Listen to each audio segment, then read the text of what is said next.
Good evening. Tonight's story is based in 1970s Toronto, Canada.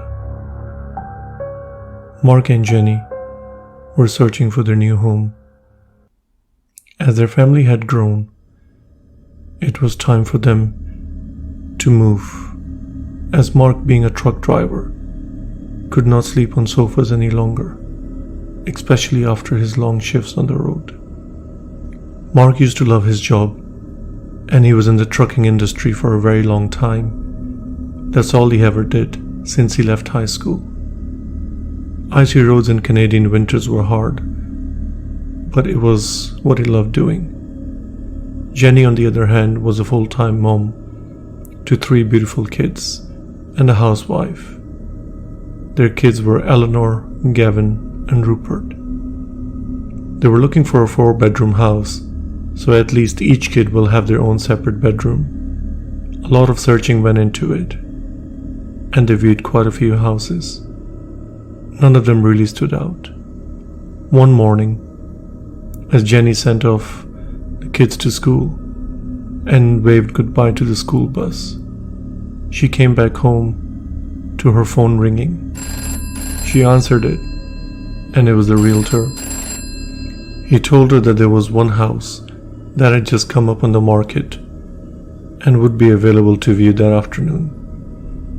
Jenny suddenly became quite excited and told the realtor that Mark and her would be over to view it once the kids were back from school.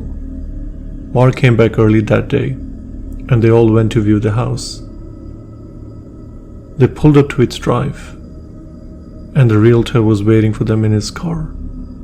The kids got out and started laughing and ran up to the back of the house, into the garden. There was a swing and some old bicycles in the back garden. The realtor opened the main door and let the couple in. It was a beautiful house, which was at the end of a very long street and had a back view of a river and woods. The kids came running back in and ran up the stairs, while the couple and the realtor looked around at the ground floor. And kids started shouting from the top of the stairs that they loved the house and told their parents to buy it. The viewing ended on a positive note, and the realtor explained the houses like these do not stay on the market for long, and would be sad if they missed a chance, as it ticked all the boxes. Mark went down to the basement and came back up after some time. He asked the realtor what foundations were used for the house. After inquiring about all the important information, the couple and the kids got back in their car, waving goodbye to the realtor, and the kids were looking at the house through the windows of the car. That night, they both discussed about the house in detail, and the very next morning, rang the realtor to accept the offer. The kids were pretty excited, and after the completion of the sale and a lot of work done by Mark, they moved into the beautiful new house. The kids finally got their own bedrooms, and the couple were excited to finally move into the new dream home. Dark wooden staircases with old lamps across the living room and hallways. Mark started his trucking job again. The kids settled in, and everything was beautiful. Jenny, however, used to have a little uneasy feeling after putting the kids to bed. While she watched TV at night, she used to close her curtains for the window at the back, which faced the garden and the woods, as she had this strong sense that somebody was watching her through the woods. Everything seemed normal in the first few months. But one windy night, when the trees were moving violently and the leaves were flying around the house, Gavin woke up from his sleep, rubbing his eyes, from the sound of a woman crying. He sat up in his bed, and the crying stopped. He thought it was Eleanor crying in her sleep, so he decided to ignore it. While lying down and trying to get back to sleep, he heard somebody crying again. And by this time, he knew it was not his sister's voice. He started to feel a little scared, and he started to pray. He quickly grabbed the crucifix above his bed and held it in his hand next to his chest with his blanket over him. He fell asleep, praying and holding the crucifix.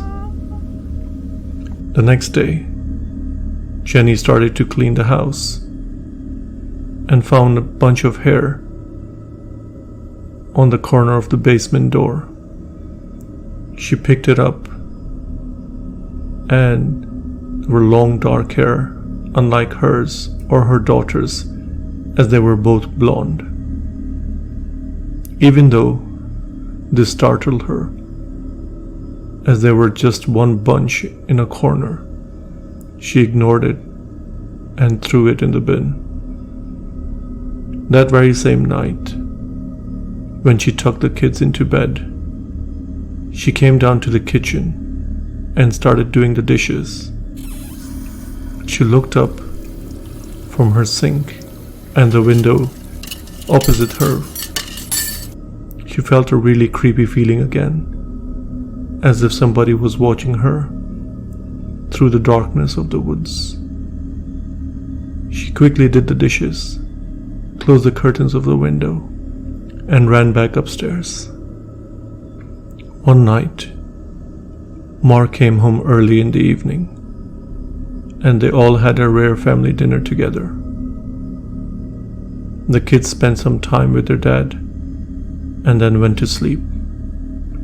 The very next morning, Eleanor came up to Jenny and said she had a really bad nightmare. Jenny asked her what the nightmare was about, and she told her mom that she saw a lady in the hallway, wearing all white, being dragged across the hallway.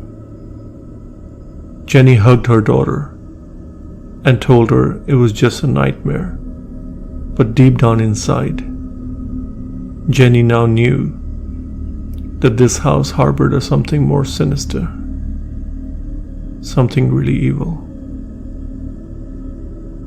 A few days later, it was the weekend, and the kids were watching a late night TV show and suddenly heard their mom scream in terror.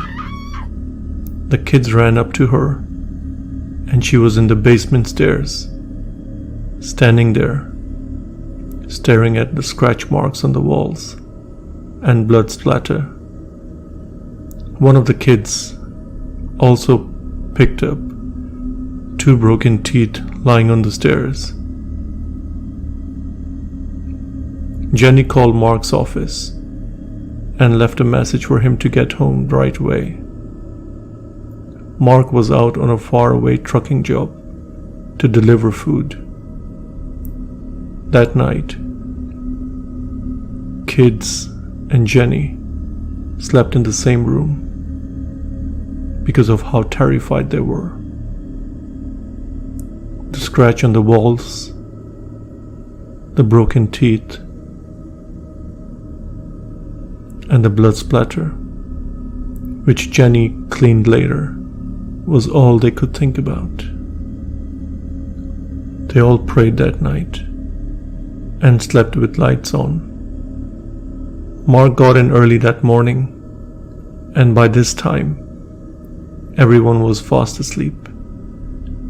The next morning, Jenny explained to Mark what they saw and that there was something evil in this house. First the hair, then the scratch marks on the wall with blood splatter and broken teeth. She could sense something was just not right about the house. Mark tried to calm Jenny down and agreed to get help from the local church. A few days later, Father Harris arrived and walked around the house. He was shown the broken teeth and the scratch marks on the walls. He told the family not to visit the basement, as it could be home to an evil entity. He cleansed the house and asked Mark and Jenny to get rid of the teeth and to clean the blood off the walls, as there was some left.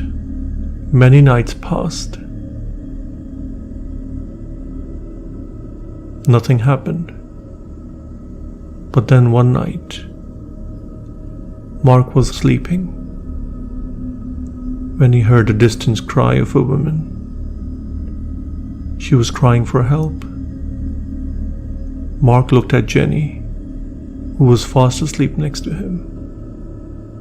Rubbing his eyes, he opened his side drawer and got his torch out.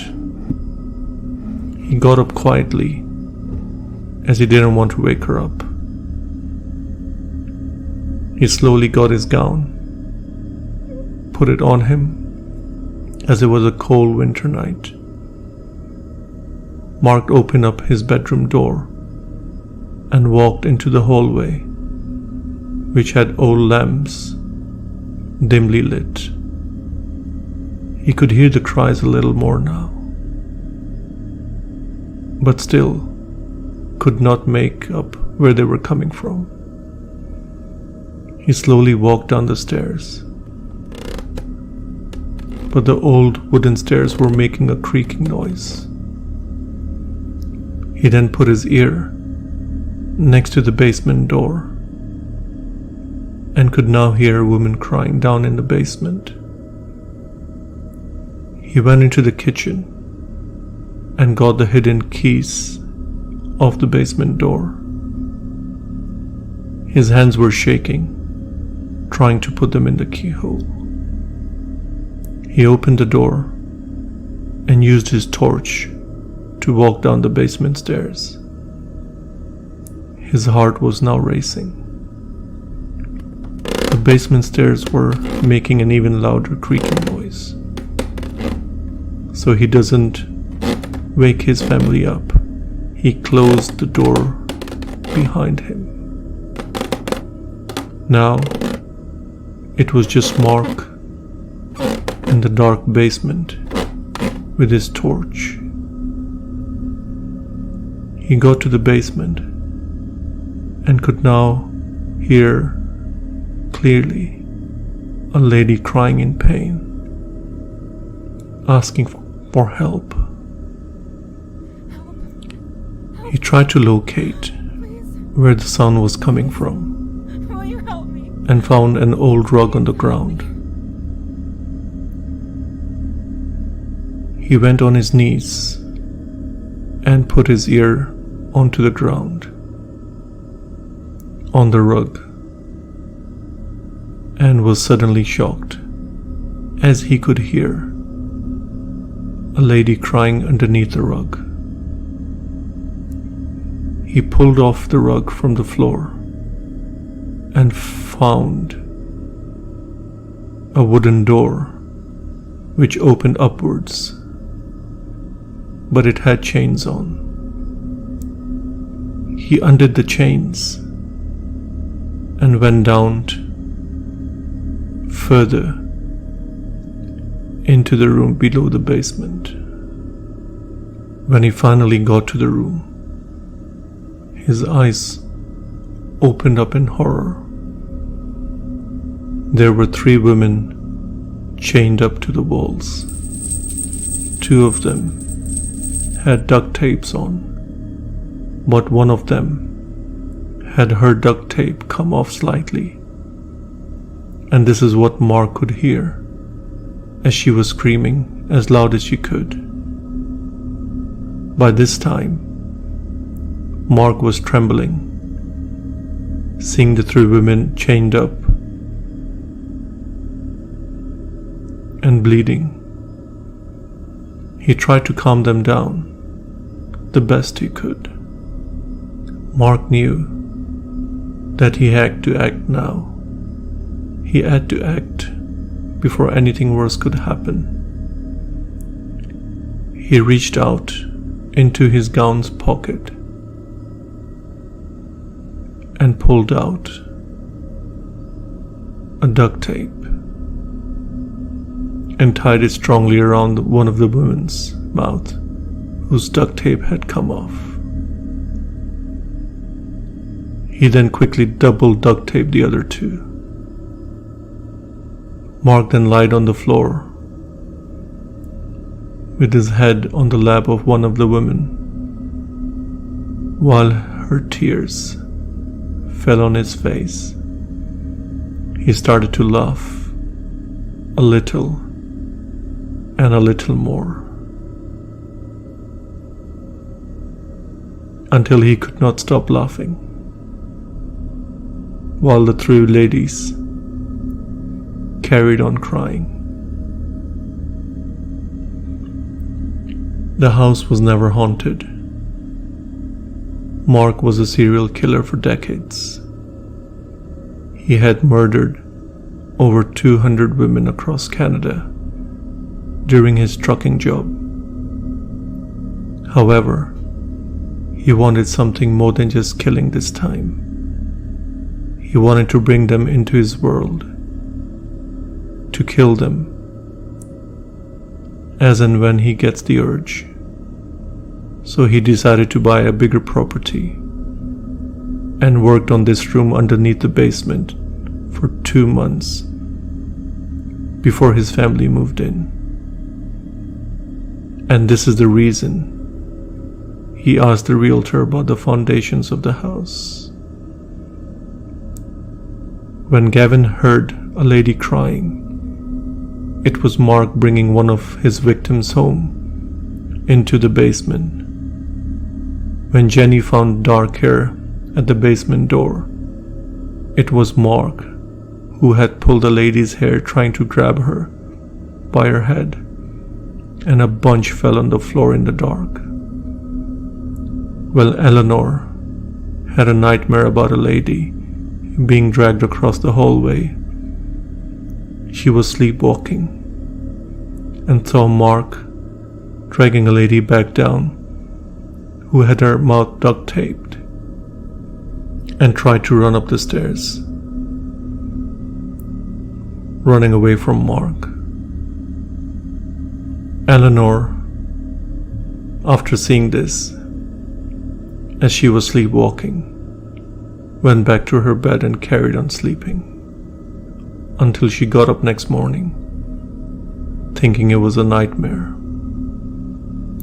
The scratch marks on the basement stairs, the blood splatter and broken teeth was of that lady Eleanor saw being dragged. She unfortunately died a horrific death. Mark tried to make this room as soundproof as he could, but surely he did not do a good job of it. And until he could make it completely soundproof, these three women had to die. Mark walked up to the opening of this room, closed the wooden doors above him, and started killing each of these ladies one by one, while these ladies screamed in agony. Now, imagine yourself standing in the basement on top of the wooden doors, hearing the ladies scream beneath your feet, and you drift away from the basement, standing outside the basement door. You can still hear their cries